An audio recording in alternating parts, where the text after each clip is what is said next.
Maria!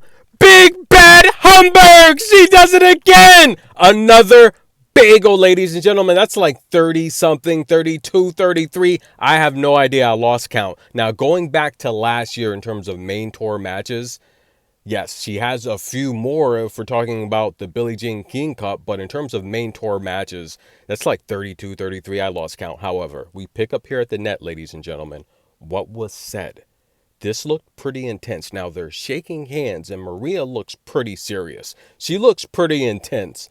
But if you take a look here, Iga's on the receiving end of it. Iga looks pretty intense. Now a little smirk from Maria there. They both shake the chair umpire's hands and Iga comes back over and said something else to Maria.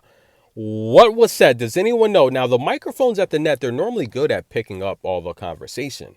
But the problem is the crowd was so loud you couldn't hear it.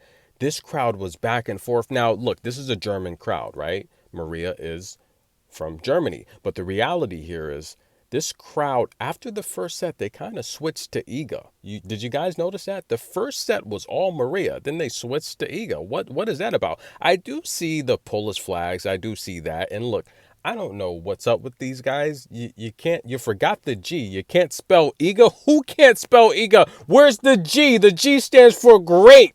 Now, she gets it done here in the post-match interview. She did praise Maria for her excellent gameplay in the first set. So I imagine the exchange at the net was probably something along the lines of Maria saying, look, what you're doing is amazing for the sport on and off the court. I love your philanthropy. Just continue to be a classy person. Continue to show love to the fans like you do. You're a great number one.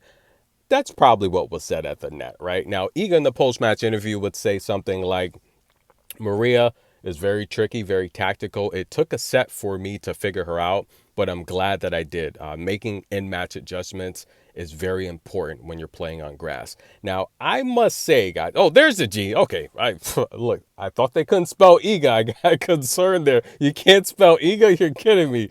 Now, listen, guys, the final numbers, 71% of her first serves, Iga Swiatek won, 61% for Maria. 6 for 10 on break points. Not too bad. She did cover the 5.5. I was a little concerned there after the first set. But Iga's like the Golden State Warriors a few years ago. She's like Ashley Barty. She loses the first set, she's still going to cover the spread because she's that good. Now, for a minute there, I thought Iga Swiatek was toying with Maria. But her post-match, because look, I said Ashley Barty was the only person of this recent couple years, last few years, on tour, aside from Osaka. Osaka would just smirk at you and just destroy you. But I felt Barty would practice a lot and take sets off. And I do feel Iga Swiatek practices her game plan on opponents sometimes in the first set.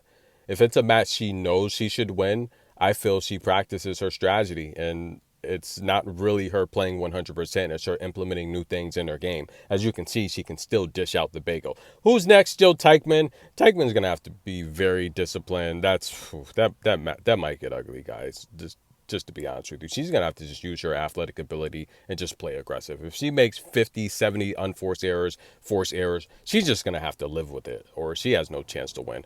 Guys, Bad Hamburg, an amazing tournament so far. Iga Swiatek gets the victory. Nothing but good things to say about Iga. She's doing good on and off the court. I'm satisfied, but I don't think she'll win Wimbledon. What do you guys think? Comment below. Tennis in a minute. Another great day of tennis. See you later.